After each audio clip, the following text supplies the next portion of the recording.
I'm Yoram. The other day I was talking to a friend of mine who also manages people, and we got to the topic of horrible managers.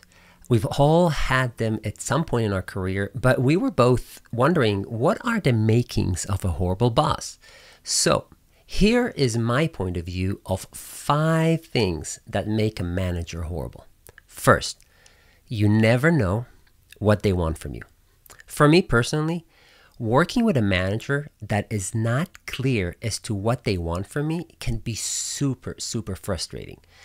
Maybe it has to do with how I like to manage people, but I find it extremely difficult to work with people who never give you a clear statement as to what needs to be done, what success looks like, and if possible, the context of why we need to do this.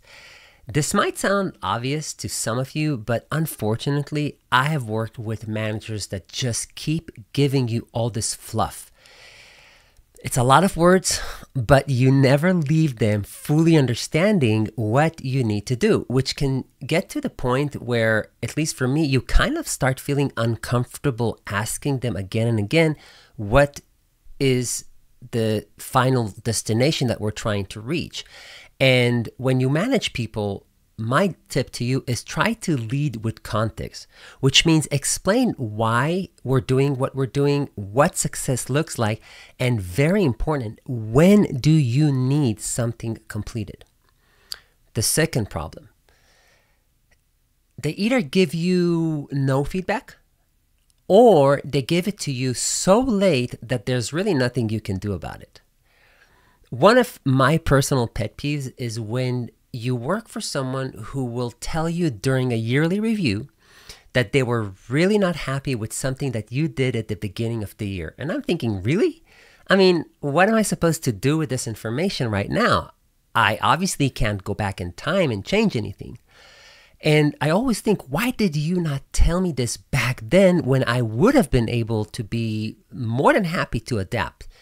In my opinion, this type of manager is being really selfish because I think the reason they did not provide the feedback sooner has more to do with them trying to avoid providing negative feedback than it has to do with my own feelings.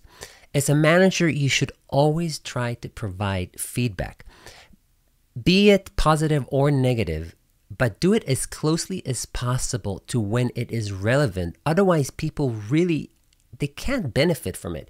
And like I said before, it actually is really upsetting to hear about this months after.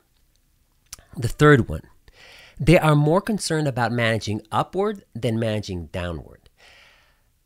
This is what I call the politician manager. Someone who is really good at managing upward, meaning their own manager, but could care less about managing you.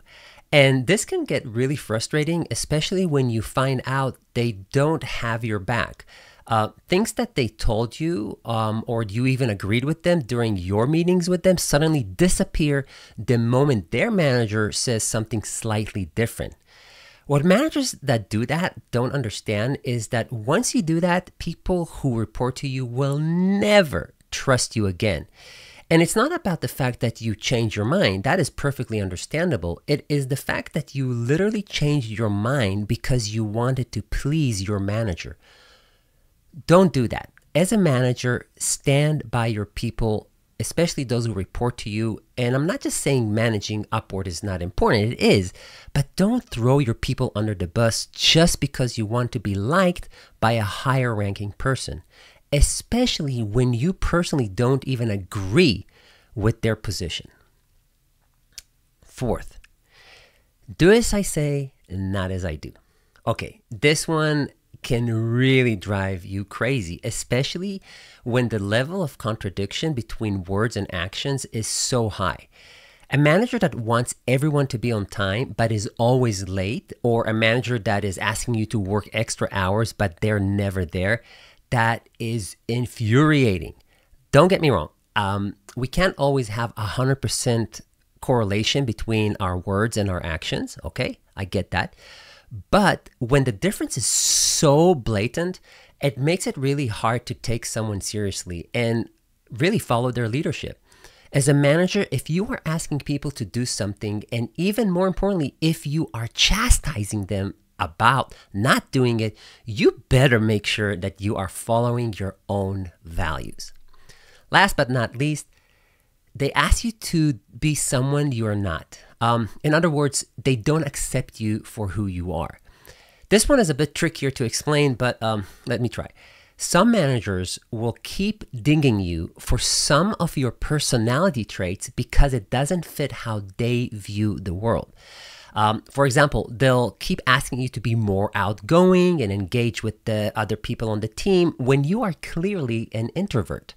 Or in my personal case, they would ask me to be less direct, which would drive me nuts because being direct and upfront is part of who I am as a person. Now, trust me, I wish I could simply change who I am, especially the things that I don't like about myself, but that's not very easy to do. The annoying part of this is that managers that do this really want you to be more like them, and it is much less about you. So my advice to you is this: accept people for who they are. By the time you get to manage people, most of the time they are formed adults and they're not going to change who they are for you. Yes, you might help them be better.